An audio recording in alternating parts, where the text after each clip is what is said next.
We're just gonna go with it. All right. So hey everyone, welcome to Reading Time with me. I like visual novels. It might be a novel concept for some, but it shouldn't be. I finished up an art commission and I'm thinking I need to play this game because this was a game I watched on Game Center CX many years ago, and I was like, man, I hope this could get translated one day. Technically, it did. On iOS, Kamaitachi no Yoru was localized to Banshee's Last Cry.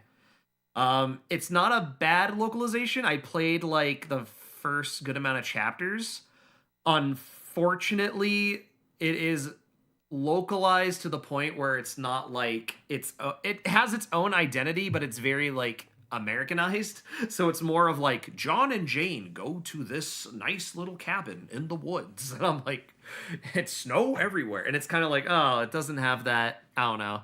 But this is like true to translation, and the one good thing about this fan translation is that it's not AI generated. There's no Gen AI, none of that garbage. So I'm very excited to kind of play it for the first time. So let's dive into it. I've never played this. I've only played like the iOS version of it. So let's see how the Super Famicom one, the original intent of this game.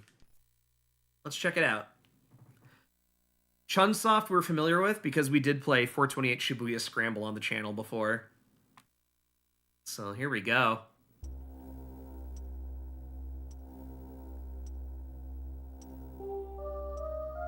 Kamaitachi no Yoru. That is the title of the game.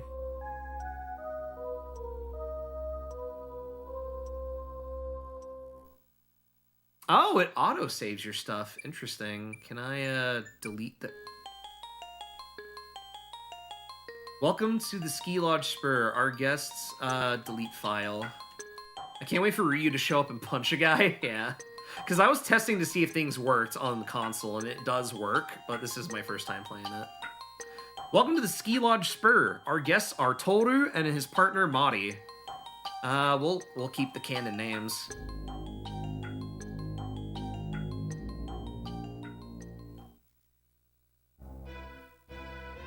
After I finally learned how to turn, I managed to reach the rest house at the foot of the mountain. Mari skillfully came to a stop in front of me as I caught my breath. The powdered snow she kicked up covered my goggles, and I couldn't see a thing. Haha, is that you, Toru? You look like a snowman. I heard her laughing. Taking off my goggles, I brushed the snow off my body. OMG snow, I know, like me. I'm back. It is enrichment time. It is enrichment time. I finished my commission. Oh, speaking of which, the person who commissioned me got back to me. Oh, I love it with a big pogging emote. Thank you so much for the art. No problem. Glad you like it. It's a hit. It's a hit. It's a hit. It's a hit, baby. It's a hit. Anyway, had to got the confirmation, so now I can get paid for it. Yippee! Anyway. Okay, I brushed the snow off my body. The best you can say is, I'm better at falling down than I am at skiing. I didn't mean it like that. I think you're quickly improving, Toru. Mari also took off her goggles and flashed a smile. Seeing Mari smile again after so many hours was like seeing the sun peeking out from beyond the clouds. I closely looked at her. Her long black hair went well with her white ski wear. She was the center of attention at the slopes, easily skiing down the terrain no matter how dangerous it was. I thought everyone should expect a pretty face under those goggles. That's just how ski resorts are. What do you mean by... What do you mean by... I thought... Just everyone at a ski resort is just pretty under those goggles. I mean, I guess. I mean, it's a bit of an expensive thing to do, right? Oh, whatever. I thought if they saw Mari, I was sure nobody would be disappointed. For a while, I had been annoyed with how Mari, who was born in a snowy region, was thoroughly showing off the gap in our skiing skills. But now I only felt pride. I knew her bulky ski wear hid not just her face, but also her attractive figure. What is this dialogue? Oh, that attractive figure. Okay, Casanova. Hold on. I'm gonna pull out a sippy here to commemorate that I'm reading out loud to you, the chat. Who wants to grip it and rip it, dude? Yeah! What's happening? I'm playing video games, dog. I'm playing Kamaitachi no Yoru. Can check. Me when I ski to with the local gooner. I know. What's in that can? Diet Dr. Peppy. Diet Dr. Peppy. Gotta have that Dr. Pepper. Can we just go one more time? Huh? You'll still ski? I wearily asked her that back. I was barely standing, having been training hard since morning.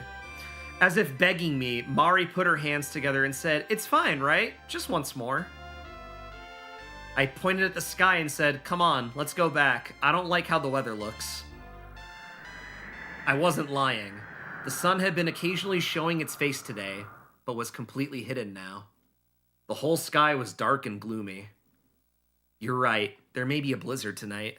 Mari frowned. "Then how about we go back for today?" We got into the four-wheel drive we borrowed from Mari's uncle, Mr. Kobayashi. Mari and I had met this past April at college. With a bold and persistent attack, I had gone on several dates with her and finally managed to secure a relationship this autumn. Good on you, man.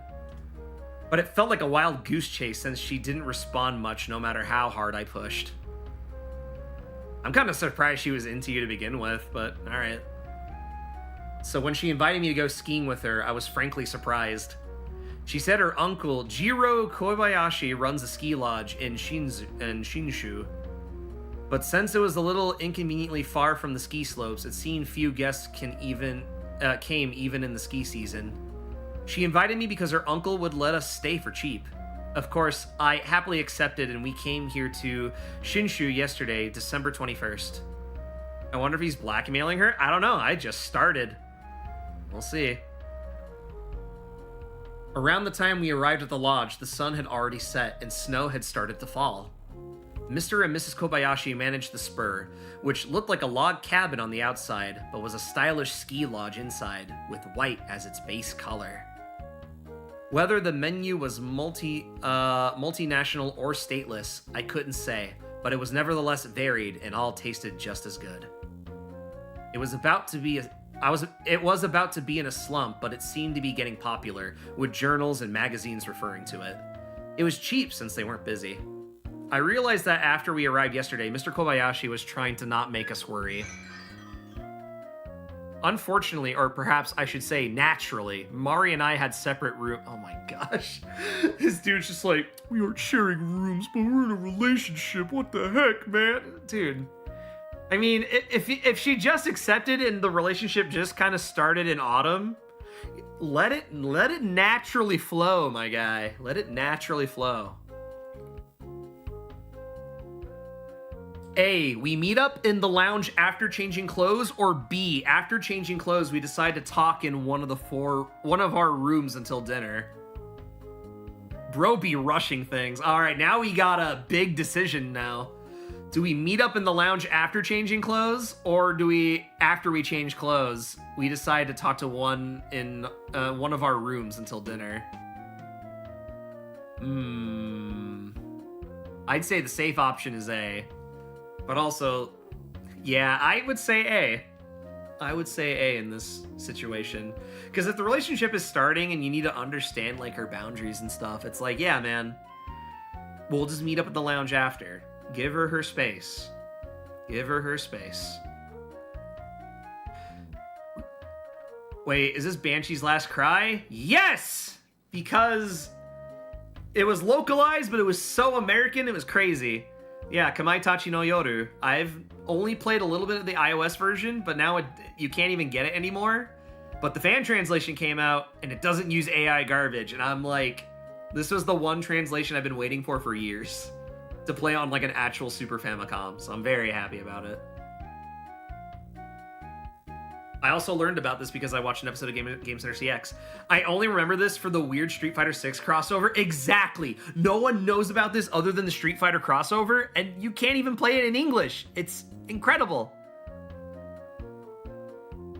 I love it. I love it. It's playable. It's playable for all. We met up in the lounge after changing our clothes. Sofas surrounded a big brown table. Oh, there they are in the back. We decided to wait in the lounge until dinner started. Just as we sat down, we heard some women's voices from upstairs. They looked like office workers, but about the same age as us, or 1 or 2 years younger. Why of all things did they choose that for a Street Fighter crossover? I'll tell you! Because, listen, Spike Chunsoft this is like their legacy video game. You know how Nintendo has Super Mario Brothers? In Japan, this game is Chunsoft's Super Mario Brothers. This game has been ported to so many consoles. Because, here's the thing, compared to the US, not many people like adventure games or visual novels. In Japan, big hits. And this is one of the games that was highly regarded as like a masterpiece. We just never got it. And Street Fighter, listen, for something legendary in like their own country of this game, they were like, you know what? To celebrate, it was like one of their anniversaries this year because the Switch in Japan, they made a collection of 3 of those games because they made 3 different games in the series. I think there's a 4th. I'm not entirely sure, but this game is so widely acclaimed. Like there's a bunch of different collabs and stuff with it. Like if you have a chance to read in about the legacy of this game, you definitely should. But yeah, but no, with Street Fighter, it's just that impactful of a game. It's just we never got it in the States, other than the iOS port, which is it's heavily localized and it doesn't really fit with the Japanese roots as much. It just feels more like an American visual novel. But they tried. It was supposed to get an Android port. It never happened. But here we are now, years later. We finally have a proper fan translation. Good stuff. Yeah, so same age, 1 or 2 years younger. Chatting, they came down the stairs. The one with long hair said, "I don't think we'd be this far away from the slopes." There was a slightly forceful look in her eyes, but she was still pretty. Dude, you're in a relationship? Chillax. I got the impression she seemed shallow. Jeez. But look here, they said the food was good, right? Another woman who looked more like an eater than a skier pointed a pen in her right hand at the pages of a rolled-up magazine. An eater than a skier. That's holy crap. That's mean. Dude, whoever his main character is sucks ass. Even now, she had an armful of sweets and was eating them by herself. Do people actually, old people like this? You'd be surprised. You'd be surprised of how many crappy people exist. She seemed a little oh my gosh, a little overweight, but there was a charm to her like a panda. What is this dialogue? There is a charm to her like a panda. Oh, so he's into it. Okay, so he's not... What is this dialogue? Who is this man? He's an asshole, that's what he is. Japanese classic, yep. Whether it aged well or not, that's up to you to decide. Because this isn't localized, this is like a direct translation, so you know. If this were to be localized, it would probably be something way different. That's why I didn't want to let you pick, Keiko. Aren't there tons of places you can eat back in Tokyo? Good grief. The woman with long hair was furious. Hey, it's not so bad. The atmosphere is nice, and I think the service is better at places like these. The last woman with horn-rimmed glasses tried to calm her down. Her glasses complemented her hair, which was cut short like a boy's. She looked the most capable of the 3. Oh my gosh. Just because she has glasses, I get it. Mari coldly whispered to me, "Well, who's your favorite?"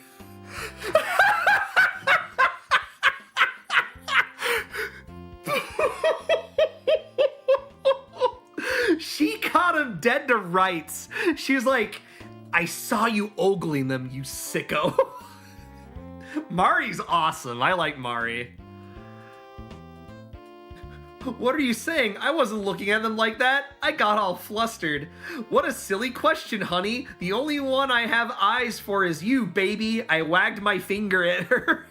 Wait, let me take a closer look. I glanced at them like I was shooting a movie.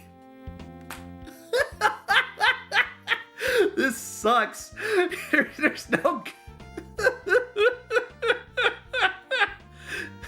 What are you saying? I wasn't looking at them. I got all flustered. What a silly question, honey. The only one's for you, baby. I feel like that's much worse to say. I wagged my finger at her. They're going to have a very, very messy divorce. It's possible. It's entirely possible.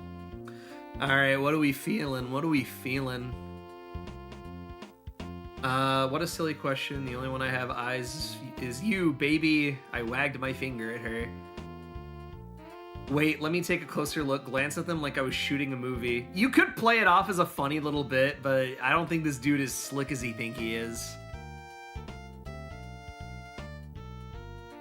I want to do option B because it's so terrible. None of these options are good. Where's option D of just like, sorry, I was just listening in? That's probably what I would say. All right, we're going with B. Oh boy, that was a burp. What a silly question, honey. The only one I have eyes for is you, baby. I wagged my finger at her. You dummy, come on, you can't flatter me that easily. Mari burst out laughing. Okay, we're good. Jeez.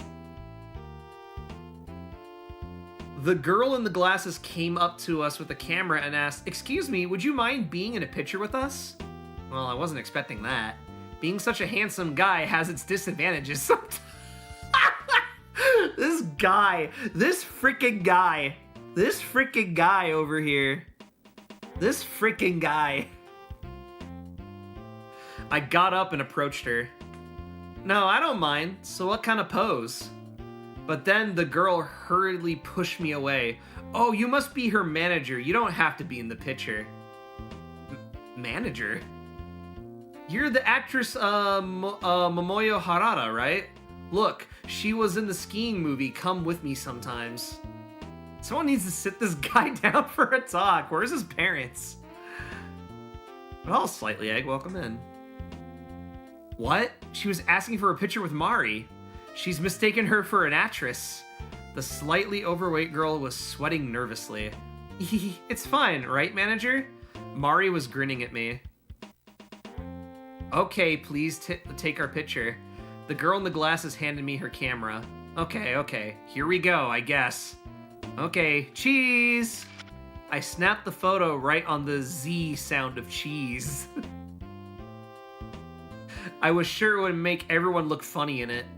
Oh, Mari and the others were all laughing together, unaware of my mean-spirited prank. This guy is just all for pranks and goofs. What is this dude's problem? It looked like they were already hitting it off. What? I was sure I knew who you were, but I guess not. I'm sorry, I got carried away. No, it was Aki's fault for mistaking who you were. The long-haired girl poked the girl in the glasses. Sorry, I really thought you were her manager. As the girl took her camera back, she and the other two girls politely bowed to me. Thank you. Happy to be here, though I'm not exactly sure what I've rolled in on. This is a Japanese visual novel that just got a translation, like, yesterday. Kamaitachi no Yoru, or Banshee's Last Cry. It is the in Japan at least, not in the States, it is the critically acclaimed visual novel that like set the standard of like sound novels and adventure games. I mean, there's other games that definitely take that like claim, like a little bit of Phantom Con Detective Club. Tokimeki Memorial definitely is like the king on that front, but this one was like revolutionary, like to the point where this game has many different ports, but we just never got it in English until now. Well, technically it did come out for iOS, but that's a whole nother story. I insincerely said, oh, it's fine. I don't mind at all. But Mari's so pretty, I didn't feel bad when she said it like that. Critically acclaimed, yeah. As we went back and forth like that, we naturally started to introduce ourselves. The long-haired girl complaining about being far from the slopes is Kanako Watase. The cute, slightly overweight girl who kept eating sweets is Keiko Quintano, and the girl in glasses with the camera is Aki Kawamura. They all seem to be 18-year-old office workers. Oh boy. Working at an office at 18 years old? I worked in an office like when I was 20, well, in my 20s, but office jobs are kind of painful, I will say. Kanako asked me, we just got here earlier, but how are the slopes? But today was my first time skiing, so I wouldn't know if they were good or bad. Mari answered in my place. They were great. The lifts weren't that packed either. Kanako must like skiing just as much as Mari, since they excitedly started to talk about things like good places for it and types of snow they like to ski on. Keiko and Aki were listening, but looked a little uninterested. Maybe Kanako forced them to come along with her. Just then, the sounds of an engine approached and stopped in front of the spur. Looks like some new guests have arrived. After a moment, the bells at the front door rang, and I heard a loud voice in the Kansai dialect. Ha! Thank goodness, I thought we'd die. A man and a woman came in with their coats and heads covered in snow. A red-faced, plump man looked to be in his early 50s. The tall, slender woman seemed to be in her late 30s. Ah, Mr. and Mrs. Kamaya, welcome. I was worried since you were late. Mr. Kobayashi came from the back and welcomed them in. Mr. Kayama said, a horrible blizzard had started and we almost got lost. I looked out the window. It wasn't snowing as much as earlier, but it was quickly getting worse. Is that a cuckoo clock? That was a cuckoo clock. What in the world? An old-fashioned cuckoo clock on the wall announced it was 7 p.m. I reflexively looked at my own digital watch, but it still reads 6:55. Was my watch slow? Dinner is ready, so please come to the dining hall. Midori Shinozaki, a part-time worker at the Spur, came out from the dining hall. I'll take your luggage and coats so you can have dinner as well, Mr. and Mrs. Kayama. Mr. Kobayashi had them sign in at the reception, then offered them dinner. As I was looking at them, my eyes met Mrs. Kayama's. I felt like, for just a moment, she had a sad look in her eyes. She sweetly smiled and gently bowed. I rushed to do the same. I noticed Mari was looking at her. I thought she might start teasing me again, but contrary to my expectations, she muttered something to me. She's beautiful, huh? Yeah, she is, I answered honestly. Mari, you're much prettier. I flattered her. Goodness gracious. You know, you gotta work on your honesty, man, so you should probably answer honestly. Yeah, she is, I answered honestly. Mari looked right at me with a serious look in her eyes and asked, do you think women are more ladylike if they look like the wind could blow them away like she is? Yeah, well, oh, but Mari, you're ladylike in your own way, too. Okay, now that was a sucky answer. That sucked ass. My own way? What's that supposed to mean? How rude. Yeah, I was like, that's a bad choice. Oh, no. I think this guy should get slapped. Slap him. Looks like I chose my words poorly. Oh, wow. Yep, not the right choice. Way to blow it. Way to blow it. Mari looked away in a huff, quickly stood up and started walking to the dining hall. As you should, Queen. I hurried after. What a coward. Social link dropped. The tables in the dining hall were already set with knives and forks. The three girls and the Kayamas were already seated. Mari quickly sat at a table and I joined her. A candle shaped like a Christmas tree was in the center of the table. Merry Christmas, everybody! This is my game. This is all about snow and Christmas. Happy holidays, everybody. This is a Christmas video game. Its small, flickering flame faintly illuminated the side of Mari's face red as she looked out a window. Like a famous actor, I stylishly said, "You're gorgeous. Here's looking at you, kid." I imitated Humphrey Bogart. Why, hello there, sexy. I executed 007's enticingly dangerous charisma. A moose once bit my sister. Monty Python references never fail to make people laugh.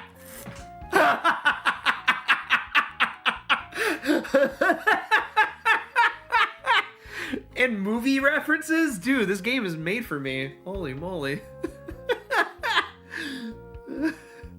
A moose once bit my sister. Monty Python references never fail to make people laugh. I executed 007's enticingly dangerous charisma. Here's looking at you, kid.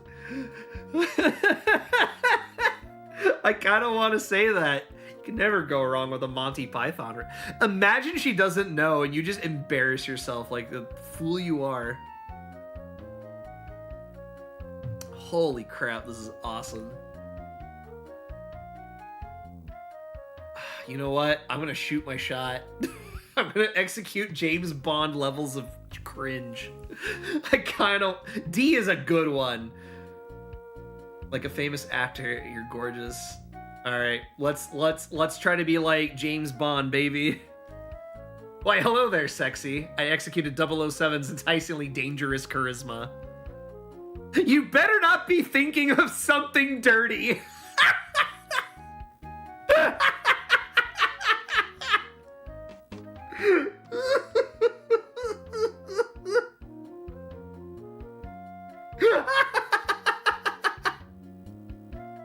Of course not. That's not what I meant. Oh, you sly dog, you. Mari said that, but I was relieved that she looked more amused than scornful.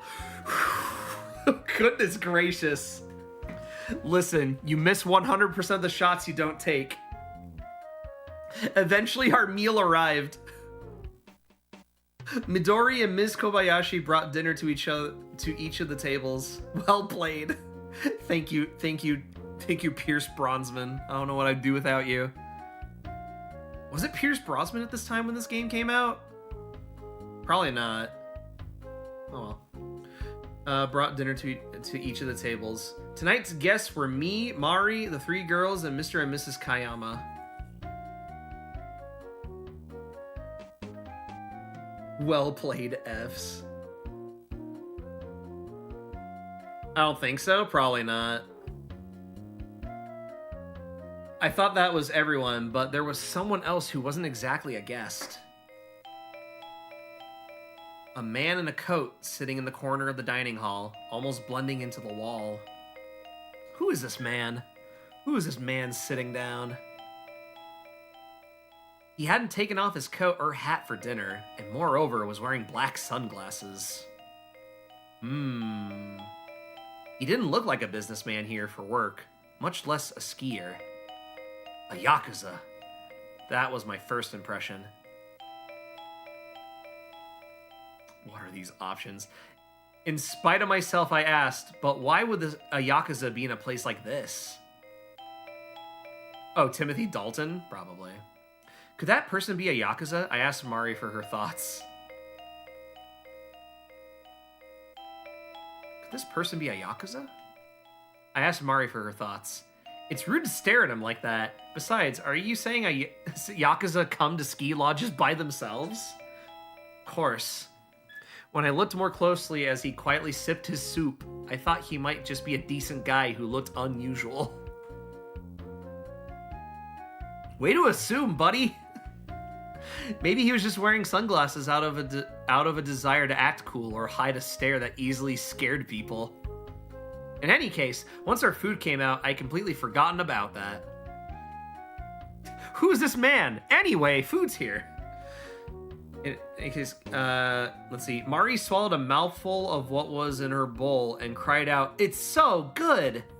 Looked like she had kenshin jiru, a Japanese chowder with tofu and lots of shredded vegetables. It felt like that delicious piping hot soup warmed you from the inside out. The next dishes were just as satisfying, and I heard people sighing around us. I thought the Kobayashis could make a living with running the Spur as a traditional Japanese restaurant instead of a ski lodge. Perhaps the middle-aged couple and the man who looked like a Yakuza had actually come here for the food. As we had our tea after dinner, I asked Mari, "Did your aunt make this?" "No way!" Mari exaggerately shook her head, looked around, and started to talk softly. "I shouldn't say this, but my aunt isn't the best at cooking. My uncle's the one who likes to cook. He'd wanted to be a chef since he was little." "Mm-hmm." I nodded. At one point, he resigned himself to becoming a lawyer, but didn't give up on his dream. He didn't have any children, so he closed his law practice and started up the ski lodge. But that must have been difficult, switching from law textbooks to kitchen knives. What a moron, huh? If I was your uncle, I'd still be a lawyer. Anybody would agree. Dude, your uncle's an idiot. Why would he do that? What, have passions and dreams? What are you, stupid? That's a stupid answer to give. No, you have to choose A. You can't choose B. Like, no. What are these choices? But that must have been difficult, switching from law textbooks to kitchen knives. It was, yeah. But my grandfather, my mother's father, she picked up her glass. Right. I had her continue the story. Mari sipped some water and continued. My grandfather owned land around these mountains for a long time, and my uncle got the land from the outset. So financially speaking, it seems he didn't have too much trouble. Well, yeah, if you were a lawyer, you have so much money. The classic option of socially acceptable answer and be a dick. Yeah. So Mari, your family must be pretty rich. For some reason, I felt inferior. Man, you must be loaded. What a statement to say. That's not true. Most of the land went to my uncle, who was the oldest son. My family works regular office jobs, and our house is a little cramped. I was glad I didn't love someone who was in a totally different social standing than me. Goodness gracious. People who had finished eating were leaving in small groups. My watch said it was 7:55 p.m. All right, then. How about we go do some night skiing? Mari stood up and said something unbelievable. You're joking, right? You're not gonna ski at night in a blizzard like this, are you? Besides, I was already exhausted. The weather forecast says you shouldn't. Midori, wearing an apron, joined in on the conversation. For now, it looks like it's safest to stay here. I wasn't sure how old Midori was. I thought she might be in her 20s, but sometimes she could look like either a high school student or a middle-aged woman to me. Perhaps because she spends all her free time on the slopes, her hair and face were snow-burned like a surfer. Is it that fierce? I was half relieved and half anxious. The forecast says there might be snow unlike anything in recent years. Oh yeah, this is my fault, my bad. As me, the resident snow monster, I just bring in the snow. My bad, guys. This time, the other part-time worker, Toshio Kubota, joined in. Toshio is a self-professed 6th-year college student. 6 years, goodness. He said he loved skiing so much that he was putting off his courses and continued his part-time work here. A little over 180 centimeters tall and had the build to be good at any sport, of course, including skiing. His sunburn was a good match for Midori's. Being near guys like Toshio made me lose my nerve a little, especially when I was with my girlfriend. This guy is bigger than me, he has the muscles, he probably has a big penis. That's probably what the way this dude has been for this long, he would definitely think that. Oh man, he's buffer and cooler than me. I'm so self-conscious about it. What if she doesn't like me anymore? Dude, whatever. I waited for Mari to react. It didn't look like her eyes twinkled with longing, nor did she seem to be holding back a throbbing heart. I was relieved. Oh my gosh, this freaking guy. I asked, we won't get trapped here and starve to death, right? Toshio waved his hands and laughed. We'll be fine. We're away from town, so we're always prepared with food. With canned food and such, we have enough food for this many people to last 3 weeks. Just the thought of being trapped here for 3 weeks terrified me. But what if we did get trapped here for 3 weeks? What if? What if we did get trapped here for 3 weeks? What would happen then, huh? Thanks for the fun fact about that guy's body, Coco. Very appreciated. Listen, I like to give information when I can. I'm only a little goofy. Just thought it'd be, yeah. No, maybe it wouldn't be so bad if it was with Oh, okay. All right, buddy. All right. As I thought that, I fleetingly glanced at her. Something wrong? No, it's nothing. Toshio sounded disappointed when he said 3 weeks was just an exaggeration, but we might not be able to ski tomorrow. Well, school's on break, so I don't think you'd mind staying another day or two, right? Mari said, right. It's up to my uncle. Considering the situation, he may let us stay a little longer. It's fine, right, Toru? Huh? Yeah, of course, I smiled back. No, I have to get back to my part-time job. Please consider the situation I'm in. Of course, if he lets us stay for free, I had to make absolutely sure. Oh my gosh. I just be like, huh? Yeah, of course. Listen, money is secondary. Huh? Yeah, of course. I smiled back. Actually, I had a part-time job myself, but I rarely have chances like these. Oh my gosh. I couldn't turn her down. Something good might happen in the days we spent. What do you mean by something good? What? The only thing that good would come from it is just building the relationship of, hey, maybe we can trust each other and learn to communicate better. That would be like the winning move right there, bud. That would be the winning move. As I let those thoughts swirl in my head, we heard a commotion coming from the entrance. Uh-oh. Mari and I got up and left the dining hall. At the entrance, the 3 girls were shouting something to Mr. Kobayashi. Wait, what? Please calm... Wait, please calm down and then speak. What in the world happened? Like I was telling you, when we got back to our room just now, this was on the floor. Shaking, they handed a small piece of paper to Mr. Kobayashi. When I peeked at it from the side, I saw words written on it in a red marker. Tonight, at midnight, someone will die. Uh-oh.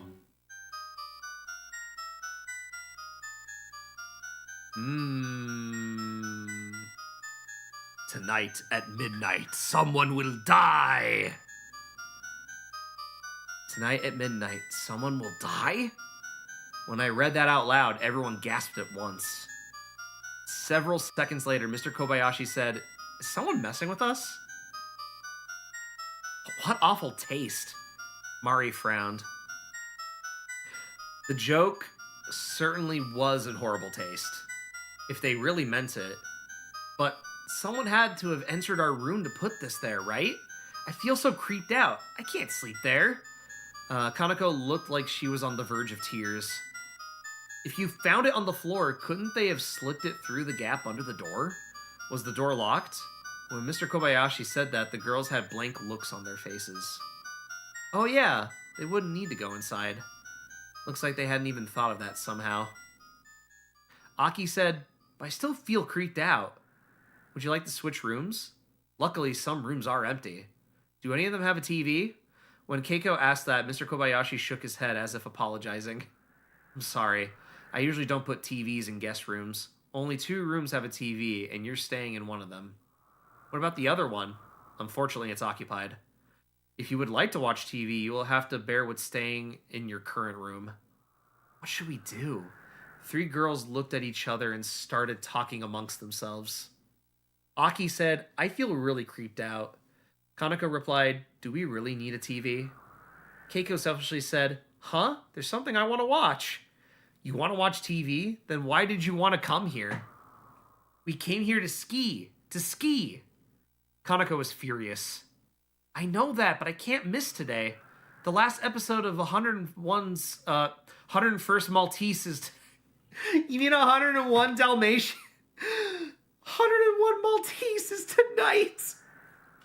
I gotta know what happens to those dogs. I gotta know what happens to those dogs.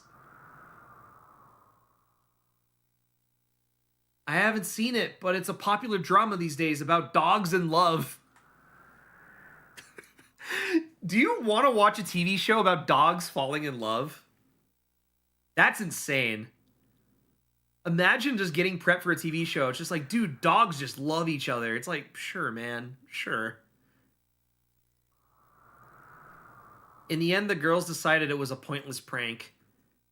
Me when I skinned puppies for designer fashion. Jeez Louise. That's terrible. Let's say the girls decided it was a pointless prank. They saw no point to changing rooms, so returned to their room. But who wrote that note? There aren't any children here. Mari mischievously looked at me. Leave her in the room to watch the show. Yeah, just leave her there. Just leave her there and get a different room.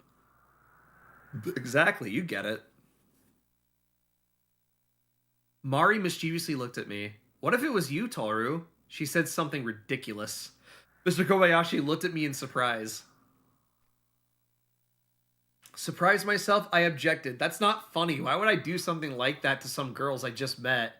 Grinning, I said, oh, the cat's out of the bag now. That's right. No, I didn't do that. Surprised myself, I objected. That's not funny. Why would I do something like that to some girls I just met? Mari said, right. There's no way you'd do that, Toru. The argument somewhat bothered me, but well, I guess it'll be fine. Just then, the phone at the reception started to ring. Yes, this is the Spur. To not unintentionally eavesdrop on Mr. Kobayashi, we sat on the sofas in the empty lounge. However, we could still hear his loud voice fine from where we were standing. Ah, Mr. Mikimoto. I'm sorry to say that we are done with dinner, but your room is still reserved. Yes, around the station. I think you are about 30 to 40 minutes away by car, but the snow is getting worse now. Mari whispered to me, looks like another guest is coming now. Did the snow delay them? Sure sounds like it. I hope they don't get lost or get into an accident. I see. Then I look forward to your arrival. Once Mr. Kobayashi finished his call, the middle-aged man came down the stairs. He politely asked, do you mind if I turn the TV on? No, go ahead. When I said that, he turned it on with the remote on the table. He flipped through the channels one by one, skipping any trite dramas that were on. It's hopeless. I can't find them anywhere. Guess I just have to wait some more. He turned the TV off and turned to us. Have you heard of today's closing prices? Oh, have you heard today's closing prices? Huh? Closing prices? Stock prices, stock prices. There's no evening paper out here in the sticks. I should have brought a radio. Mr. Kobayashi called out, Mr. Kayama, didn't you promise you'd forget about work? Ah, Jiro, no, it's not work. I look at them every day, so I'll get anxious if I don't. What about your wife, Mr. Kayama? Ever since you two got married, you haven't had one vacation because of your work. You said yourself that the two of you ought to have one all by yourselves. Mr. Kobayashi stopped there once he noticed me and Mari watching. Oh, may I introduce you all? Mr. Kayama, this is my niece, Mari. Oh, man. And Toru here may become my nephew-in-law. Whoa! Nephew-in-law. Ooh, boy. Nephew-in-law? No way, Uncle Jiro. Don't decide that for me. Please decide it for her soon. Goodness. Ah, so you're Jiro's niece. Even so, you're very pretty. He lewdly looked at Mari as he said,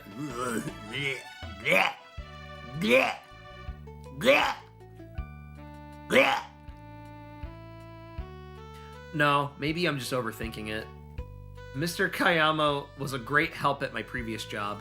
He's the president of a company in Osaka. Oh, he's got the Osaka accent, so he sounds like a Texas cowboy. He's got that southern accent. Let's give him a southern accent. Hello, nice to meet you. Don't you think this is such a nice lodge? I know several people who dare to quit their office jobs to start udon or soba shops, but none of them did it as well as Jiro here. Are the two of you students? Mr. Kayama looked at us.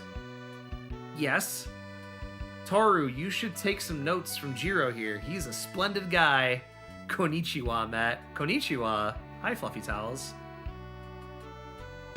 By the way, have you gotten a job yet? No, I'm still... Not yet? How about you work for me? I'm fair and run my company as a meritocracy. I'm fine with paying second-year workers more than 10th-year workers. He kept loudly talking on and on. Yes, but on the flip side, I won't give raises to people who don't pull their weight. So, won't you come work for me? I couldn't tell how serious he was. I'm still debating it, I replied inoffensively. Yes, of course, please let me work for you. I put my heart into my reply. Oh, what decision should we go from here? I mean, if a businessman from Osaka, who's clearly very wealthy, is offering you a job, well, then again, what region of Japan do we live in? Because a move to Osaka would be huge.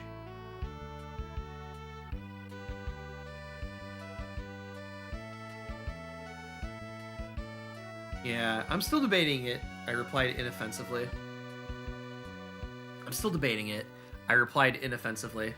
But it looks like Mr. Kayama didn't hear me. Oh, it doesn't matter. There's been a lot of fuss about recessions. Those problems don't concern us, since in my meritocracy, I only hire people who give it their all. So what do you think? Mari and her uncle were just grinning and staring at me. I see. Please let me think some more. For some reason, I wanted to put this topic to rest. Yes, sir, please let me work for you. I prepared myself for the worst. Inoffensive. Just inoffensive. He didn't care. I mean... it's a mighty kind offer. Yes, sir, please let me work with you. I prepared myself for the worst. Goodness gracious.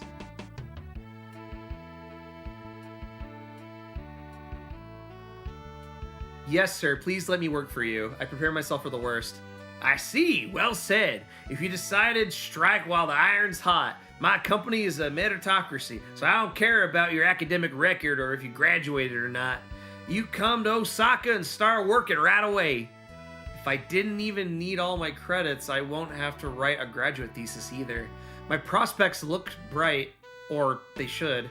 Mari disappointingly said, "You're dropping out and going to Osaka? Then I wouldn't be able to see you." Huh? Mari, please marry me and come to Osaka with me. While I was at it, I proposed to her. I'm sorry, Mr. Kayama. I still have to. Life had no meaning if I had to leave Mari. Oh my gosh. This game is awesome. What the heck? This is really funny. Alright. I'm sorry, Mr. Kayama. I still have to. My life is nothing without her. I'm sorry, Mr. Kayama. I still have to. Life had no meaning if I had to leave Mari. But he would not let me off the hook so easily. What? A man never goes back on his word. You're hopeless. I won't allow it. Oh no. Excuse me, dear. I heard a woman's quiet voice. When I turned around, that beautiful woman, Mrs. Kayama, was standing at the bottom of the stairs. I hope Seichi isn't bothering you too much. Even from a distance, I sensed a mismatch between the Kayamas. But up close, I realized she was even younger than I thought. She was about 35 or 36, which made her at least 10 years younger than him, even speaking conservatively. Mr. Kayama introduced us. This is my wife, Haruko. This is Jiro's niece and her fiancé. We were steadily building this up to an established fact. Mari looked like she'd given up the will to object. Pleased to meet you. Hello. Smiling sweetly, Mrs. Kayama sat by her husband. Dinner tonight was delicious. Oh, please don't flatter me. Mr. Kobayashi looked fairly pleased as he said that. That's not flattery at all. It really was amazing. Hearing you say that is a true compliment. It felt awfully intimate in the room. I'm thirsty. Is there any beer around here? Is there any beer around here? Got some beer. Irritated Mr. Kayama spoiled the mood. Of course he did. Yeah, me from Osaka. We gotta have them beers. As if trying to rectify a mistake, Mr. Oh, I pushed a button by accident. Oops. I'm thirsty. Is there any beer around here? Irritated, spoiled the mood. As if trying to rectify a mistake, Mr. Kobayashi asked us, yes, will anyone else have a drink? Mari and I looked at each other and nodded. Yeah, just a little. Mari used her fingers to show how much she wanted. I modestly said, just a little for me too. Wanting to show I could handle my liquor, I said a whole case of it would be enough. Is it free? I had to make sure. Is it free? I don't want to pay for any of this. I just wanted a free vacation. I modestly said just a little for me too. Mr. Kobayashi disappeared into the kitchen at the back of the dining hall. Suddenly, we heard the sound of something heavily falling outside the window. Uh-oh. What? Something fell outside. Mari giggled, seeing me jump up in surprise. It's just snow falling off the roof. What snow? Wait, what? Snow? That was anticlimactic. Was it really snow? Staring into the darkness outside as I doubted that, I noticed some faint flickering lights. Headlights were rapidly approaching. I could make out the sounds of an engine. There weren't any other houses around here, so it must be that guest arriving late. Just as I thought, the engine sounds went around to the back of the house and stopped. Before long, we heard footsteps outside the front porch, and the double door at the entrance opening. Excuse me, this is Mr. Mikimoto. Is anyone there? A man's thick voice echoed towards us. Ah, Mr. Mikimoto, welcome.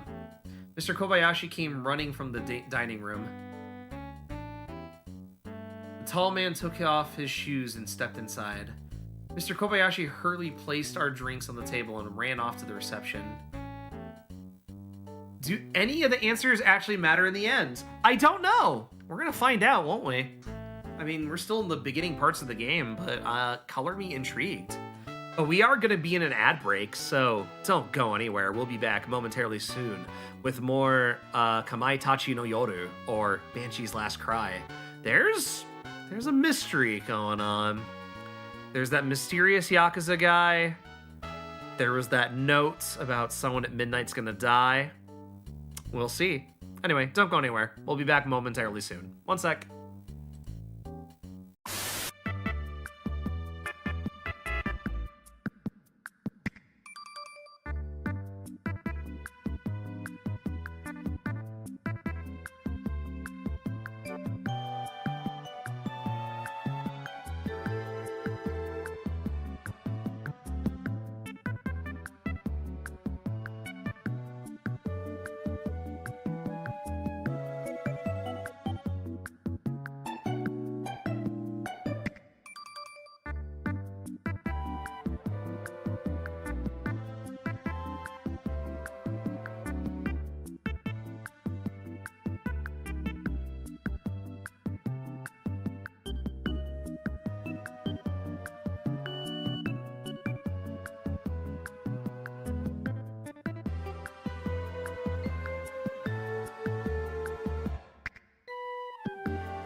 Hey, welcome back. Ad break is over, and we are continuing Kamaitachi no Yoru, or Banshee / Cry. Matt, yes? I am reading. Thank you for the avocados from Mexico. Much appreciated. All right. Tall man took off his shoes and stepped inside. Mr. Kobayashi hurriedly placed our drinks on the table and ran off to the reception. For a while, I had no idea what would happen. The wipers were useless and my car got stuck. Mr. Mikimoto kept chatting as he registered at the reception. Thanks for the avocados from Mexico. Daily reminder that you're awesome. Thank you! I appreciate that, Nightshade. I really appreciate that. The name didn't suit him, with a bearded face and a build like a mountain man. A mountain man? Holy moly. Mr. Kobayashi asked, dinner has already been served, but I can make some rice balls if you like. Also, what is this? Kamaitachi no Yoru. It's a Super Famicom game. Arino played it on Game Center CX one time, and I really liked that episode.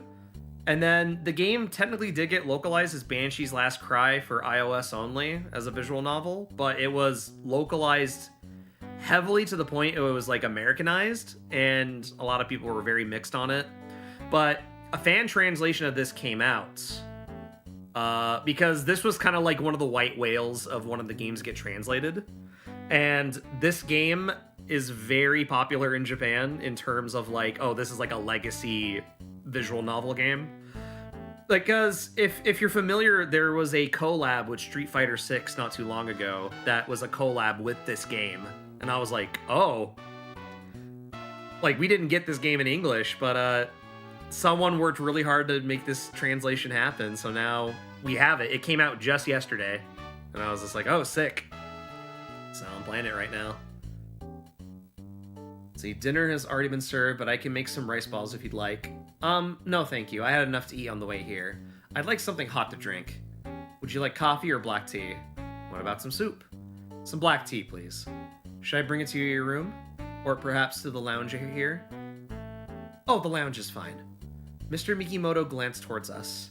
I'll be bashing my head on Final Fantasy XIV weekly nonsense, so I'll be lurking. Yeah, no worries. Enjoy your lurk. Very well. Here's your key. Please come back down when you're done with your luggage upstairs. With his key from Mr. Kobayashi, Mr. Mikimoto carried his luggage upstairs. The cuckoo clock rang once. It was 8:30. That being said, I watched the direct. My take is you got my attention now, but also do I really have to deal with Three Houses mechanics again? I didn't watch the direct. All I know is that you get a gun in Fire Emblem. And I was like, okay, so you get a gun. So we're in the future of Fire Emblem now, so guns are involved. So I was kind of like, all right. So there's a gun. That gun is so freaking hilarious. It's not even a gun. It's not even a gun. It's a magic gun. It's still a gun. It's still a gun. It's just the concept of the idea. It's a freaking gun. It shoots magic. I see. Okay, you know what? Sure, I'll allow it. It was 8:30. And you know what's the kicker? Oh boy. I enjoyed FE Three Houses. I haven't played Three Houses, so I have no opinion on Three Houses. The character using that gun... Who's the character using the gun? Oh, I'm sorry. Please feel free to have your drinks. Comes from the... No, shut up. Are you serious? The character comes from the... Of course. Okay, alright. It's in her damn profile. That's incredible, actually. Holy crap. That's funny. That's funny as hell. Please feel free to enjoy your drinks. Mr. Kobayashi called out to us and then returned to the dining hall again. Then, would anyone like to have a toast? Mr. Kayama, Mari, and I looked at her. We each took our glasses. Cheers! Kanpai! We lightly clinked our glasses together and sipped our drinks. Cheers. I'll drink to that, bro. Hold on.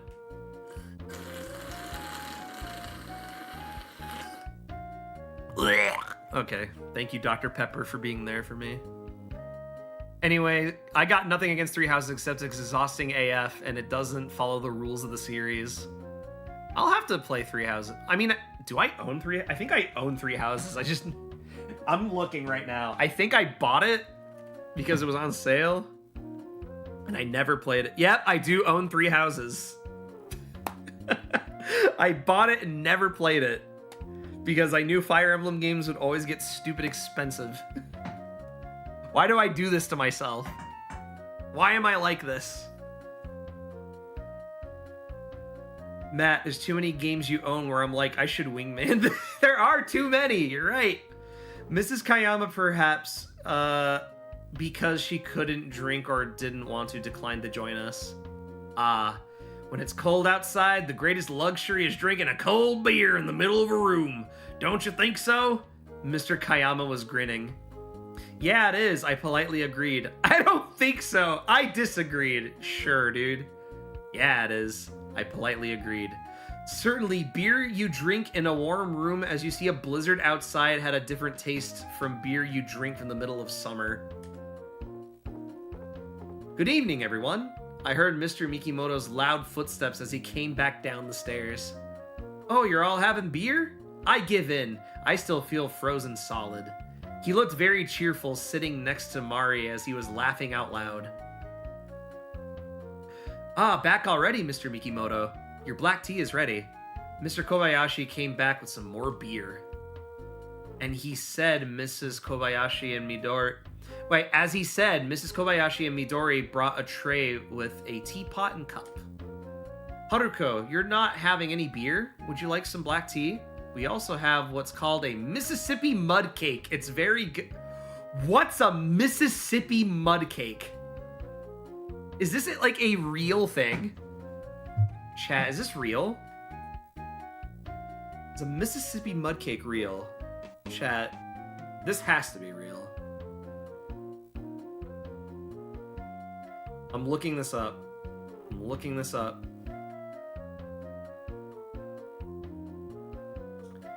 Mississippi mud cake is a classic southern dessert featuring a dense, fudgy chocolate cake base, a gooey layer of melted marshmallows, marshmallow cream, and a warm chocolate fudge frost. Ooh. Ooh, Mississippi mud cake. I'm all for that. Give me that. Give me that. When Mrs. Kobayashi asked her, Mrs. Kayama thought a little and nodded. Yes, I'd like some. Hell yeah. I feel revived. Thankful for his tea, Mr. Mikimoto was blowing on and drinking it. I can't fully tell a man's age if they grow a beard, but he was no exception. Judging from how he spoke, he seemed to be in his mid-30s, but not quite middle-aged yet. That's gonna be me soon. I'm gonna have so much whimsy, and I'm gonna drink little, like, sody pops with my friends. And they'll be like, you look like you're old. Yeah. If he shaved his beard, however, he might look to be 20 or about as old as me and Mari. This is everyone staying here? Taking a break from drinking his tea, Mr. Mikimoto looked around at us. Mr. Kobayashi replied, no, there are 4 others tonight. Oh, that's right. Midori, the three girls may want some tea. Could you go ask them? Okay. With a pitter-patter of her slippers, Midori headed to the reception. Midori turned back to us and asked, what about that other man? The one who looked a little scary. Oh, she must mean the guy I thought looked like a Yakuza. Ah, Mr. Tanaka? Just in case, please ask him to. Huh? I'd rather not. It's fine if you don't want to. He doesn't look like the social type. Thank goodness. Midori dialed the extension phone for the 3 girls' room. Boss, they said they want some and are coming down. She hung up the phone and called to us. Mr. Kobayashi forced a smile and muttered, oh, couldn't she speak a little more politely? I didn't say anything in particular. You said it. My goodness, young women these days. Irritated, I agree. What the hell is that answer? That's terrible.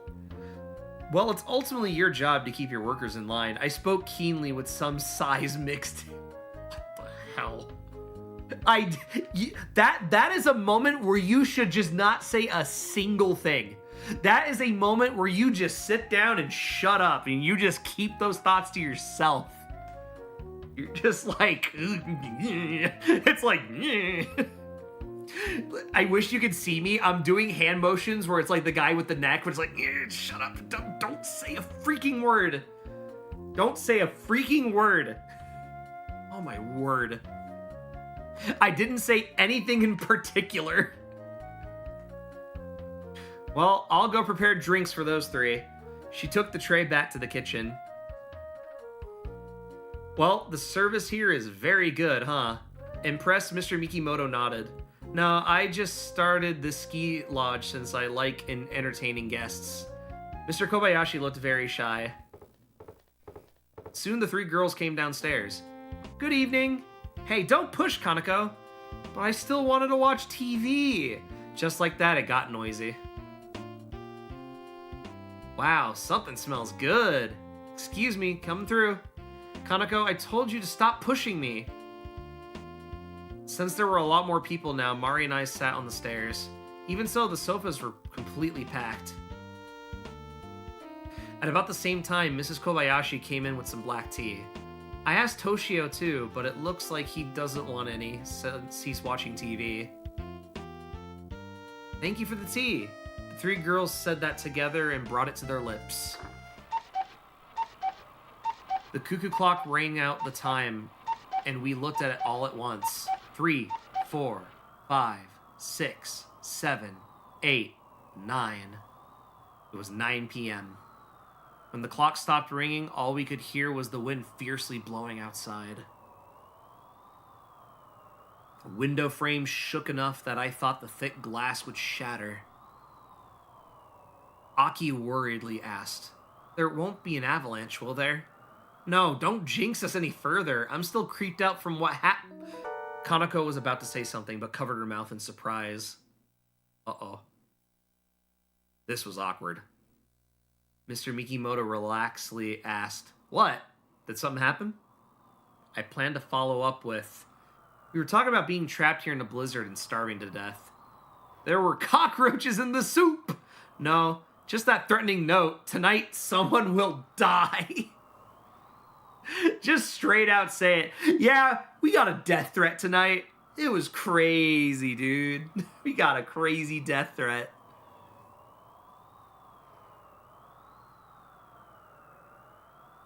We were talking about being trapped here in the blizzard and starving to death. Oh, this is a tough decision. What can we say? Should we say? I mean, we did talk about that, so it's not a lie. Ooh, goodness. I got a little burpee there. Ugh. We were talking about being trapped here in the blizzard and starving to death. Huh? No way. That won't happen. Mr. Mikimoto laughed out loud. Without skipping a beat, Kaneko asked him, Excuse me, do you work here? Me? I'm just a guest. Looks like we managed to get that off that grim subject. Mr. Mikimoto continued, We haven't met since I was late for dinner. Let me introduce myself to all you young ladies. Oh boy. He put his cup down and spoke more seriously. I'm Yosuke Mikimoto, freelance photographer. Wait, freelance photographer? Holy moly. I specialize in landscapes, but if any of you would like me to take nude photos of you, please don't be... Whoa! Whoa! Nude photos? Is that what you do as a Hold... Whoa! Whoa! Oh, no! Was that supposed to be a joke? The only one smiling was him. No one liked it. No one liked that. No one liked that at all. Yo, Yosuke, dude. Not helping your case, dog. Stranger danger. Ew, no way. The three girls looked glad to refuse him. No need to be embarrassed. You all may look beautiful now when you're young, but when you get older, you'll wish you had pictures of yourselves from back then. Why would you say that? What the hell, man? I discreetly looked at Mari's face. Nothing but a scornful expression. Of course, no one's gonna talk to that guy. No one's gonna talk to that guy for the rest of the night. Thank goodness. Oh my gosh. Kanako, will you pose for some pictures? Keiko bumped her with her elbow. Huh? No way. I'm not brave enough for that. Kanako was fiercely shaking her head, but didn't look entirely displeased. Okay. Uh-oh. Uh-oh. Mr. Kayama shouted in surprise. What? That sounded like glass shattering. I'll go check. Mr. Kobayashi suddenly stood up and disappeared into the hallway. I couldn't put my finger on why, but the atmosphere turned from comfortable to serious just like that. Finally, Mr. Kobayashi returned with Toshio. Nothing out of place on the first floor. I'm sorry, everyone, but would you please check your rooms for a broken window? The lodge will turn into a freezer if we leave it alone. Recognizing the urgent situation, we all stood up and went upstairs together. Upstairs, I first ran into my room. I saw nothing out of the ordinary from just opening the door and looking inside. But to be safe, I made sure the window was shut tight, then went back to the hallway. Mari, the Kayamas, Mr. Mikimoto, and the three girls were coming out of their rooms. You didn't have to read minds to figure out from their expressions that nothing seemed to have happened. Finally, Mr. Kobayashi came out of an empty room he was checking. Nothing unusual, everyone? Only one room is left. Saying that, he stared at a door. Was this the room that man who looked like a Yakuza? We naturally gathered around Mr. Kobayashi. Mari muttered, "Come to think of it, that man may have written that threatening note." What do you mean? She whispered so that nobody else would hear. Maybe he killed someone in that room. No way. Isn't it still just 9 p.m.? Even if that note was real, didn't it announce midnight? That's true, but usually the culprit will announce a crime in order to mislead the criminal investigation. Have you read any Japanese mysteries by Edogawa Rampo-toru? That much was true. Sir? Mr. Tanaka. Mr. Kobayashi boldly approached the door and pounded on it. A while passed with no reply. Uh-oh. Listening closely, we heard what sounded like something flapping in the wind. Mr. Tanaka! Mr. Kobayashi kept pounding on the door, but as expected, no reply. I said I knew it looked like something happened in there. Nodding, Mr. Kobayashi grabbed the knob. No good. It's locked. Mr. Kobayashi hesitated for just a moment, but eventually inserted the key into the keyhole. It unlocked with a click. Just in case, Mr. Kobayashi said, "Excuse us." But right as the door opened, everyone knew that something was off about the room. A fiercely cold wind came blowing past us through the open door. We could hear the clattering of a flapping curtain and what sounded like two things banging against each other. Mr. Tanaka! When Mr. Kobayashi let go of the door, the wind forcibly slammed it into the wall. We saw the inside of the room. It was a twin room, just like mine. There were no single rooms, so even single guests used twin rooms. Snow was whirling through the wide open window, like it had gone crazy. The heavy curtains were clattering so much I thought they might get torn off the rail. There were only some glass shards and snow on the bed by the window and no people. Sir, Mr. Tanaka! Shouting, Mr. Kobayashi opened the door to the bathroom next to the entrance. There was a sound from the window. When we turned around, the window, which now was almost only the frame, was being slammed against the outside wall. I asked, did they get out through the window? Why would they do that? Mr. Kobayashi asked the obvious question. Of course, I didn't know either. Mr. Kobayashi seemed hesitant to go in. Shouldn't we check? I urged Mr. Kobayashi forward. He slightly nodded and gingerly started approaching the back. Mari and I followed him in as the others peered inside from the hallway. Using his right hand to shield his face from the snow and wind blowing in, Mr. Kobayashi managed to get to the window. Just then, he stopped moving, as if out of shock. What the? I casually approached and followed his line of sight. There was an open space less than a meter wide between the bed and the window. Something that looked like a mannequin was on the floor. A hand stuck out from some black cloth. A deathly pale foot was carelessly placed on top. Finally, there was a pair of sunglasses next to the bluish-black face. There are dolls where the limbs and torso are connected by threads and would collapse if you let them go slack. The limbs in front of us were piled up just like one of those. What in the world? This is a dead body. A corpse! No longer concerned about the snow blowing onto him, Mr. Kobayashi could only scream.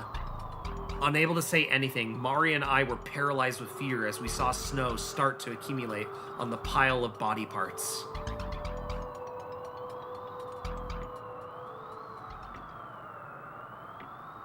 "10 minutes passed.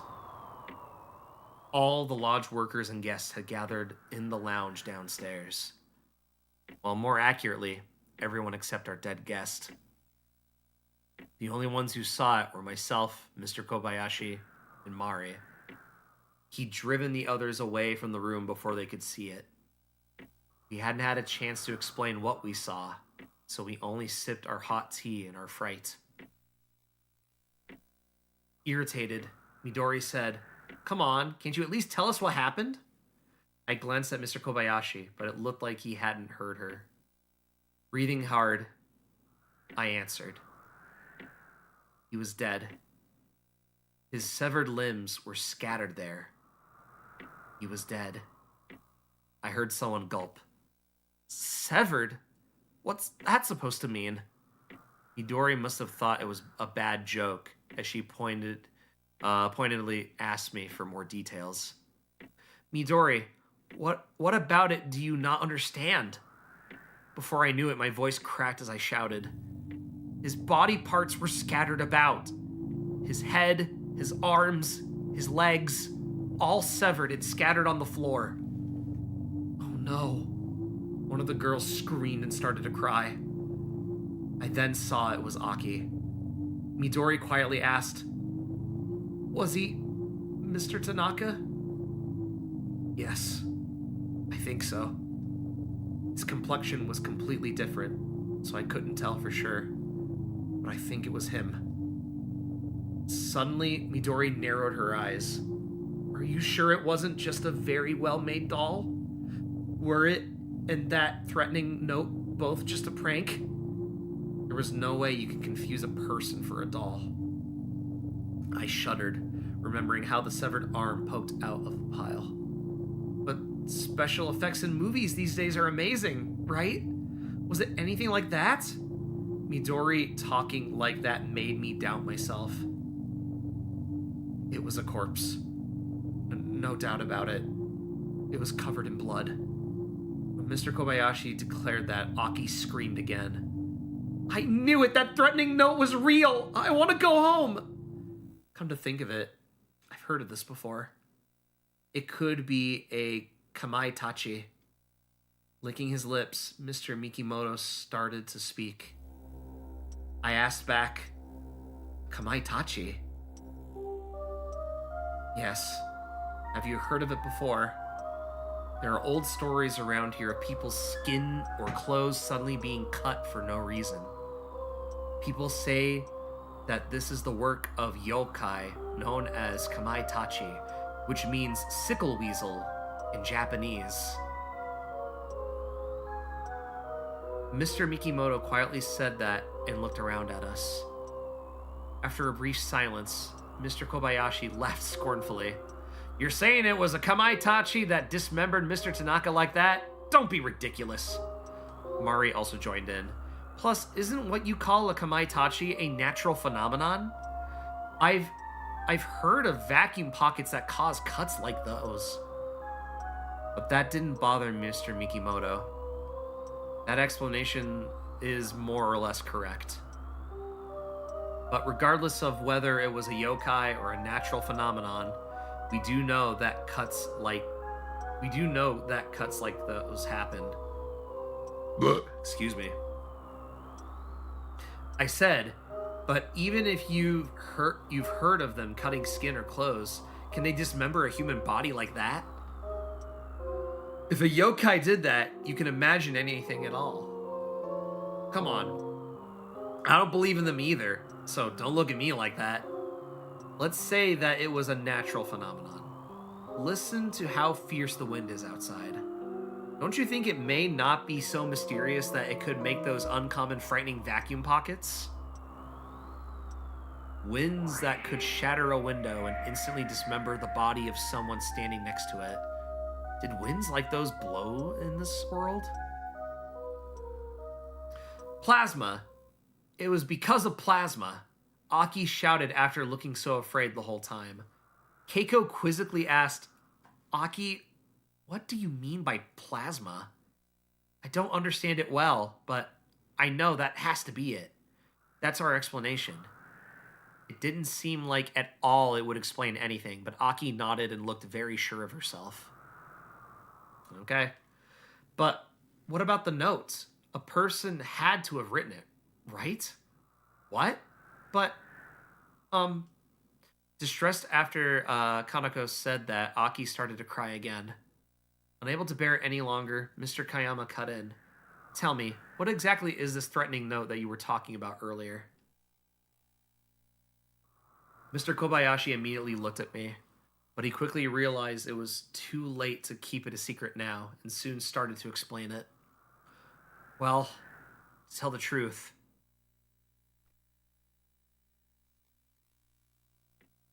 everyone was speechless for some time after Mr. Kobayashi finished. Mr. Mikimoto muttered, something like that happened? Sighing, Mr. Kayama grumbled, you have to tell us about things like that. But what's done is done. At any rate, if that's a real dead body up there, we have to contact the police right away. The police? I haven't even realized something so obvious until now. I must not have been thinking straight because of the bizarre situation we were in. Mr. Kobayashi must have thought the same because he turned around and rushed to the phone. He held the receiver to his ear, but he quickly started pressing the switch hook, which rattled from his irritation. Uh-oh. No good. I don't hear anything. The phone is dead. Ooh.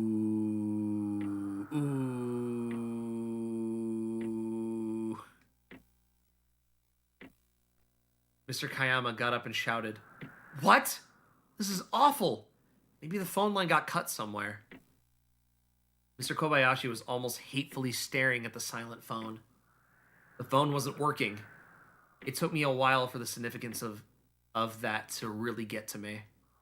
Because of the dead phone and the blizzard, we couldn't contact the people until at least tomorrow. On top of that, we couldn't escape from here. Mr. Kayama suddenly started to smile. Oh, that reminds me. I should use my cell phone. Of course. Of course you have a cell phone. But Mr. Kobayashi curtly said, It's pointless, Mr. Kayama. We don't get reception out here. So what are we supposed to do? There's a murderer prowling around here. A murderer. Hearing that word caught us all off guard. The bizarreness of the corpse had distracted us from considering that was certainly murder. Instead, we made a fuss over it being a kamaitachi, or plasma.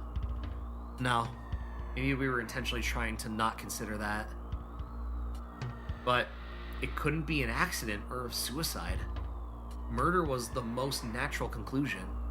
Somebody killed Mr. Tanaka and dismembered his corpse. And as Mr. Kayama said, the weather makes it highly likely that the murderer is still nearby. I asked, Do you think they could descend the mountain in this weather? Mr. Kobayashi and Toshio shook their heads at about the same time. Toshio replied, I think that's impossible. It's almost a miracle that Mr. Mikimoto arrived here earlier. If you walked, you'd freeze to death. If you drove, at best, you'd get stranded, or at worst, you'd fall into a river. So you're saying the murderer is trying to hide in this lodge. That's their only option for surviving the blizzard, right? Everyone gasped. Even Aki stopped crying and looked terrified. Toshio angrily stood up. So now what? We have to spend the night with some bastard who chopped up a body like that? You can't be serious. You're right. There's no way I can sleep soundly knowing a murderer may be here. We have to do something. Mr. Kayama strongly agreed. Confused, Mr. Kobayashi asked back, something like what? We have to catch the killer. We can't contact the police, so we have to do it ourselves. Please wait a moment. Mr. Mikimoto's pitiable voice contrasted with his appearance. A murderer who dismembers their victims' bodies must be truly heinous. Wouldn't it be better for us to stay together in one place than to hastily make a move on them? Even a vicious criminal wouldn't be able to interfere with this many of us. So you want all of us to just stay awake here the whole night? The killer will just end up killing us all when we do sleep. Mr. Kayama saying something so unthinkable terrified Kaneko, Keiko, and Aki even more. I frantically cut into the conversation. No, nobody is terrible enough to go that far. I think we need to securely lock our doors and windows. Locking doors and windows? Come on, they've already gotten inside, haven't they? Mr. Kobayashi shouted in surprise. They couldn't have. Just when and where did they get in? Mr. Kayama said, I don't know, but haven't they already gotten in here and killed someone without anyone noticing? Looking at the right thing to say, Mr. Kobayashi stammered, But... Mr. Kayama said, well, that window was shattered, right? Was that how they got inside?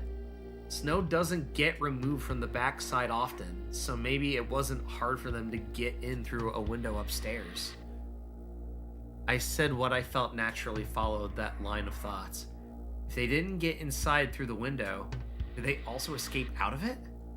After all, the door was still locked when we checked in that room. Mr. Kayama said, do you know that for sure? The doors here use push-button locks. If they did come in through the window, that it'd be enough to push the button and close the door. Maybe they could have hidden in the empty room upstairs, or they went downstairs as we came upstairs. What Mr. Kayama said about the doors was certainly true. You can lock doors from the inside by closing the door and pushing the button. All the guest room doors in the spur were like that. So because the door was locked, it wasn't impossible for the killer to have escaped through the window. That being said, everyone had just checked their rooms upstairs. It was hard to believe that the killer went downstairs, sneaking past us as we were in the hallway. It was Mari, who had been pale and silent, who said, don't you think everyone should take something to use as a makeshift weapon? I was surprised to hear her suggest it, but yes, we should. For when the time comes. Let's prepare ourselves right away. Everyone quickly agreed. However, there were no outright weapons in the spur.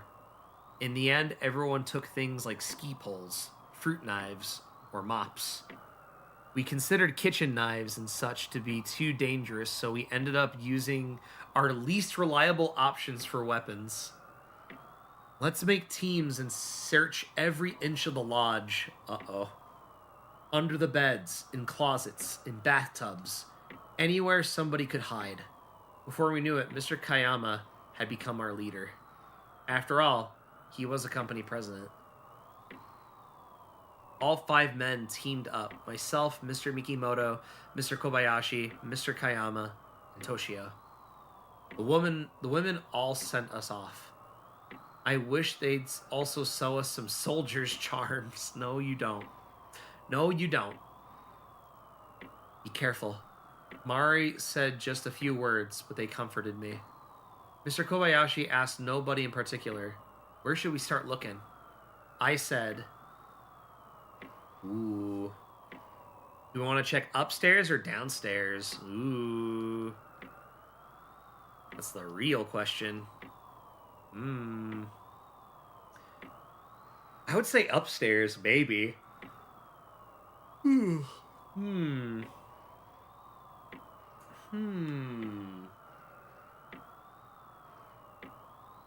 Yeah, the murder was upstairs. Let's check upstairs. Let's risk it. Let's start upstairs. Both of you go ahead. Despite being the first person to speak, Mr. Kayama made me and Mr. Mikimoto go ahead of him. Oh well, nothing I could do. We each tightly grasped our weapons, a mop for him and a ski pole for me, and we went up the stairs. I wish they turned into the stairs and to heaven. What? I wish they turned into the stairs to heaven. Nice reference. Mr. Kobayashi unlocked the door and Mr. Mikimoto and I readied our weapons. Okay, I'm gonna open it. At the same time we nodded, Mr. Kobayashi opened the door and hid behind it. Then Mr. Mikimoto and I went holding out our ski poles and mop. We did it for every room and searched under the beds. Out of a fear that someone could escape if all 5 of us entered a room, only I and Mr. Mikimoto would go inside. It was scary at first, but we became bolder as we kept doing it. Mr. Mikimoto must have felt the same, as his complexion was returning to normal. Whoever they are, the 5 of us can handle them if they show up. Right, there's 5 of us. Finally, we finished checking all of the rooms, but there was no sign of anyone. Jiro, what about that door? Mr. Kayama pointed to the door at the end of the hallway. That's our closet for cleaning supplies. It's not impossible for someone to hide in it. Everyone frozen in place. Mr. Mikimoto looked at me with his eyes open wide. They were practically asking, "Did you hear that?" Gulping, I nodded. My hands holding the ski pole were getting sweaty. Mr. Kobayashi grabbed the knob, but looked at everyone. Myself, Mr. Mikimoto, Toshio, and I standing back... Toshio, and standing back a little, Mr. Kayama. The 4 of us nodded at the same time. He opened the door. Brooms, dustpans, rubber slippers, bathroom items, buckets of cleaning supplies were inside. We saw nothing else but darkness. Is someone there? Mr. Mikimoto called out into the darkness. I sighed in relief. I knew it. The killer must have escaped out a window. I don't think a person could hide anywhere else in the lodge. Just as I said that, suddenly a broom fell towards us and clattered onto the floor. Ah! Stay back! Mr. Mikimoto shut his eyes and flailed his mop around.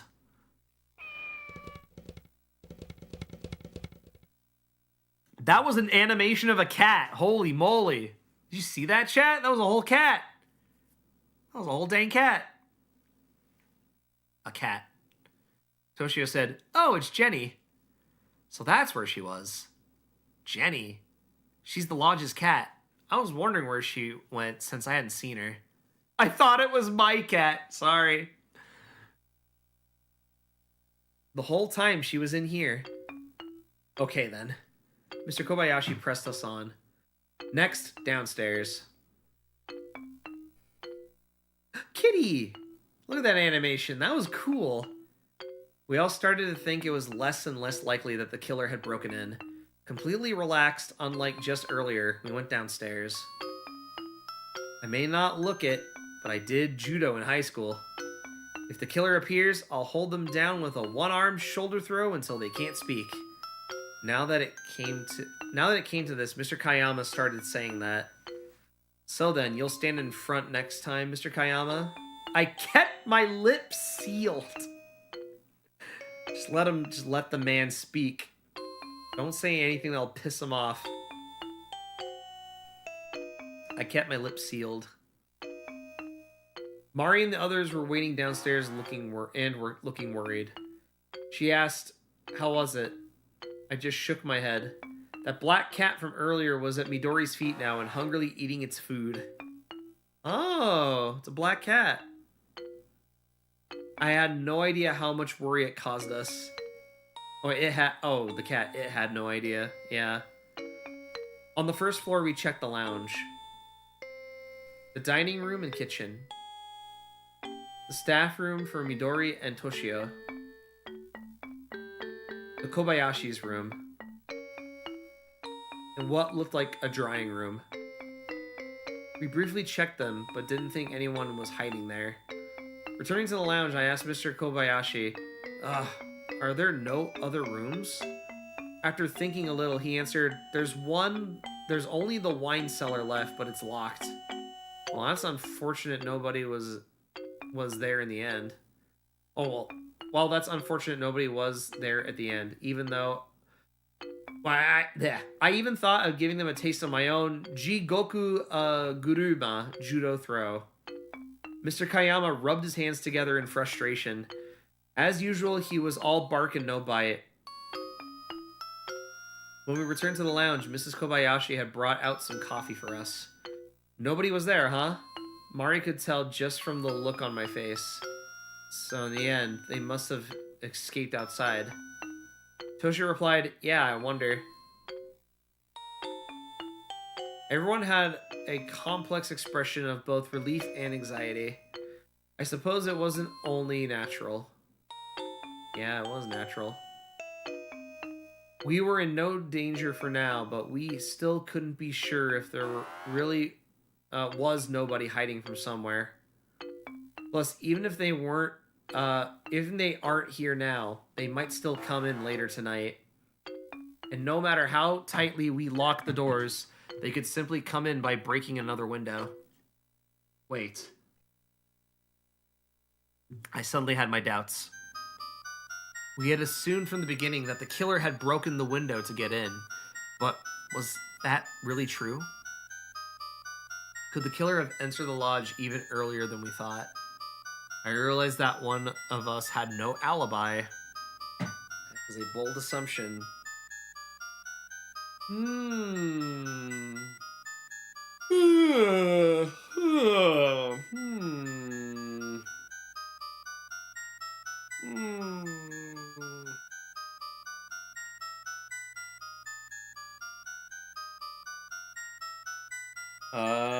Maybe. Doesn't help to consider that option.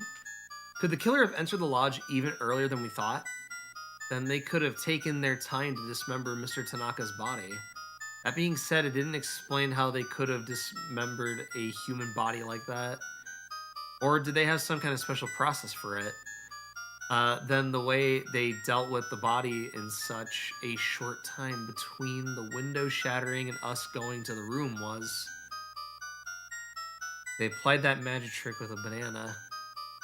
They used a trap inside the room. Oh, there's no way it could... There's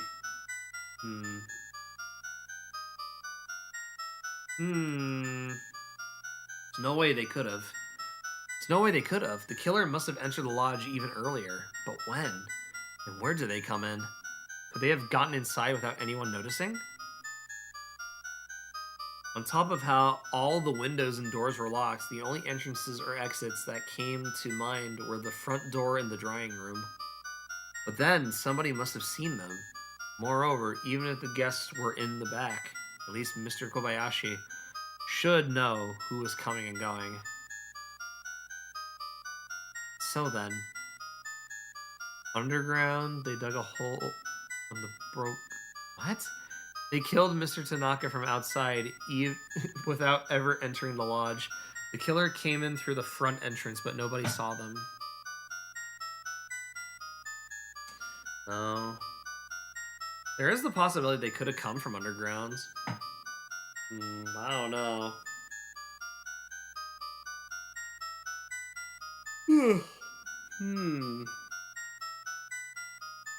A little complicated.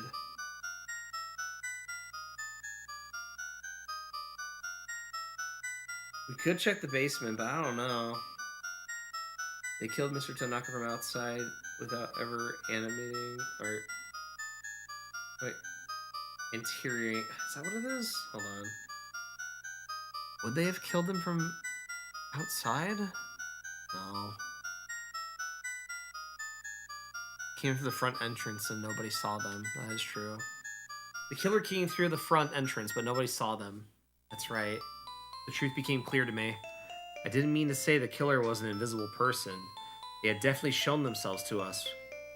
Yet, we're in our psychological blind spot.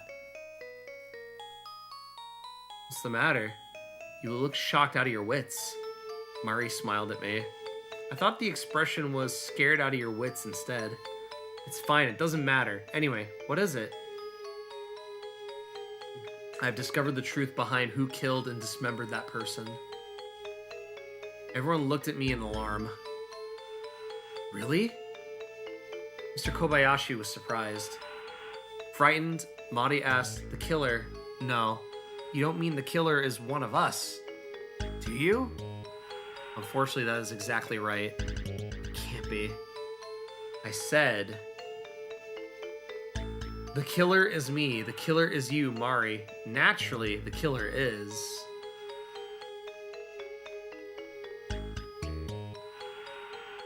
I'm sorry, what? Huh? Huh? We have a name? Well, we didn't get... Are we gonna point fingers? Already? That's not good. Ooh. Really giving us a tough... It's definitely not the girls. It's not Aki or anyone else there.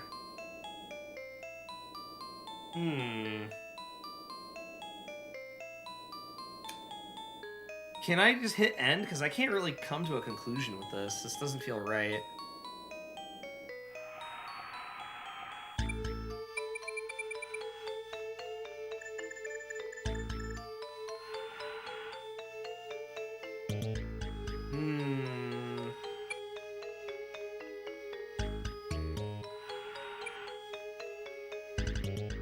What if I put I don't know?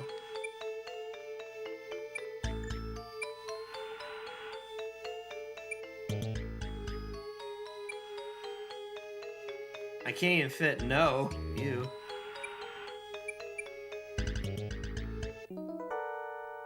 I said the killer is Hold on. Who's I don't know. Mari made a strange face. Put in Emio? I should have. Didn't I ask you earlier if the killer was one of us? I just wanted to try messing with you. Smiling, I stuck out my chest. What? I thought you were serious. You're the worst. She was seriously angry. I'm sorry. I'll say it right this time. The killer is...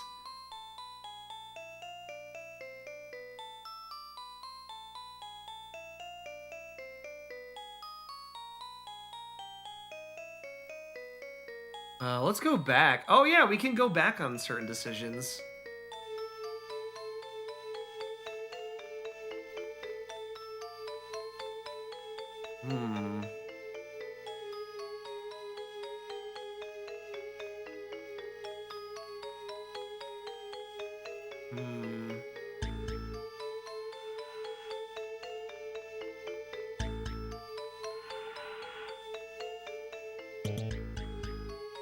Alright. What? Hold on, let's do this.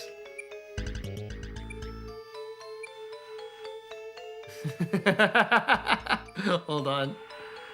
This will be so funny, chat. We'll have a laugh about it.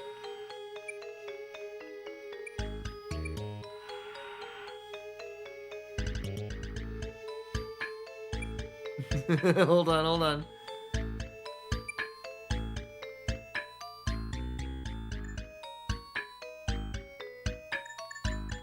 Hold on.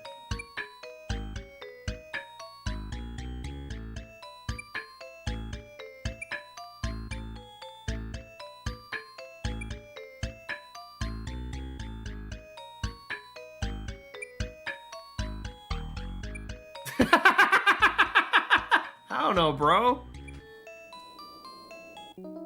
The killer is... I don't know, bro.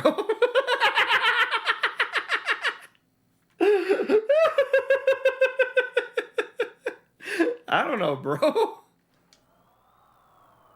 Who's IDK, bro?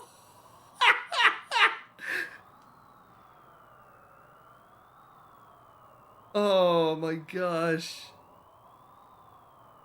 Oh. The killer is... Do we have to come up with an answer, like, genuinely? Oh no.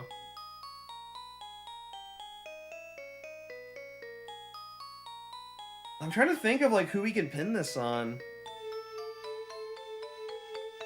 There's the Yakuza guy. Wait, what was that guy's name?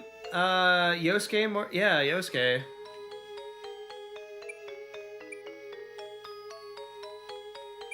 Because he's the one who went upstairs.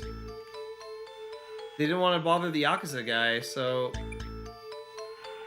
Who else could it be?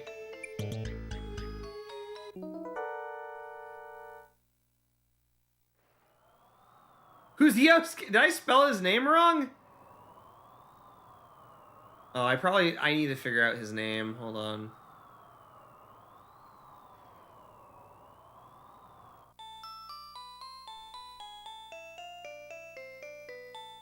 Let's see if we can find the name of that guy.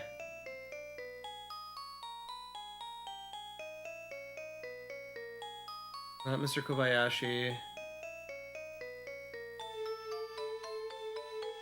Not Mr. Tanaka.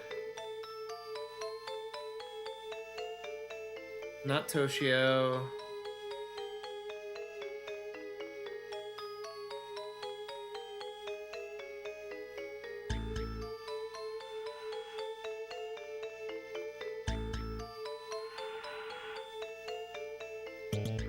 May not look like it, but I was in judo. Mr. Kayama? No, not Kayama.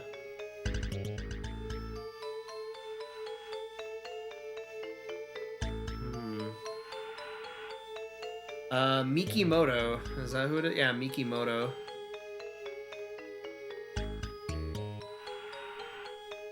Let's do that.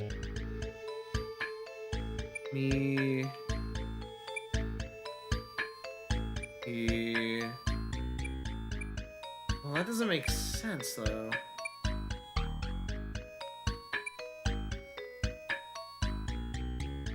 I clearly declared the killer is Mr. Mikimoto. Mari immediately retorted, "Huh? Did you just say it was Mr. Mikimoto? Ever since he arrived, he's mostly been in the lounge. We do know that he went upstairs." Mari looked up a little and probed her memories. Yes, he only took his luggage upstairs, which couldn't have taken even 2 minutes. How could he have killed Mr. Tanaka and dismembered his body in such a short amount of time? Mari strongly came to Mr. Mikimoto's defense. Was she worried about him? Discarding those unnecessary thoughts, I said, "Of course not. He couldn't have done that. If he had arrived even earlier, it's possible he could have dismembered." No, but he couldn't because he was at the... If he had arrived even earlier, it's possible he could have dismembered Mr. Tanaka's body. I stared at him as I said that. He stared right back at me. As if forcing herself between our stares, Mari asked me again, "Even earlier? Then you're saying right after dinner he snuck into Mr. Tanaka's room through the window and dismembered his dead body?" "That's right." Mr. Kobayashi cut in. "Wait a moment. You're forgetting that he called the lodge from outside right after dinner. Based on you've told us, he should have been dismembering the corpse in that time." "Oops, I forgot about that." That's not it. Perhaps he used a cell phone." "Not possible. Didn't I say you just can't use one around here? There are no private homes or public phones near us. There'd be no time to make a round trip from town as well as dismember the body." This was pointless. I knew it. I shouldn't speak irresponsibly. I had been quiet for a while, but felt I had something to say. or had to say something. I got off the sofa and fully knelt on the floor. I'm very sorry, Mr. Mikimoto. Even though I had no grounds for it, I still accuse you of being the killer. Please accept my apology. Maybe it was a little overdone. On the contrary, Mr. Mikimoto was flustered. No, it's okay. In a situation like this, it's only natural to doubt each other, especially those you don't know very well. Please don't worry about it. Maybe he didn't think much of it, but him saying that is a great relief. Well, maybe being called the killer didn't shock him as much because I wasn't his friend. I contemplated I had to conduct myself a little more carefully. That's right, everyone here looked innocent enough. Was I wrong to doubt them? So, as we thought the killer had escaped outside, they must be a criminal at the core, not connected to anyone here. Right. Maybe someone like another Yakuza had killed Mr. Tanaka. Well, we're gonna have to leave it on a cliffhanger here because, it is dinner time. It is time for me to actually go eat some food. But, I am interested. At least from the first time when I was loading up to check everything yesterday, it does look like this game does autosave, so thank goodness for that. So we will have to leave this game off for another time. Maybe later. Who knows? But thanks for everyone who came by to watch. It was a lot of fun. Got to hang out with all y'all. It's time for me to eat dinner. In the meantime, who's live right now? Who are we going to raid into at this fine hour? Food time, all the time. Boop-a-doop, boop, boop, boop, boop, boop. Peachy is live, currently. Oh, Sharksighted is live. Oh, Paya's also live. You know what? I'm gonna raid Paya. Paya. What you gonna eat? I might make pasta. Or I might buy some curry and cook up some curry. It might take a while, but I think I might have to find something instant. I got some options. But yeah, let's raid Paya VT. Let's go raid Paya. I haven't raided Paya like at all, so I'm very excited. Well, y'all take care of yourselves. I hope you all have a wonderful evening. Very happy that I got to finish a commission piece and play this new game. That I'm intrigued by the mystery, and I hope I get to play more either off stream or on stream. We'll see. But yeah, take care of yourselves. Have a wonderful rest of the evening. Stay frosty, everyone. I'll see you when I see ya. Bye!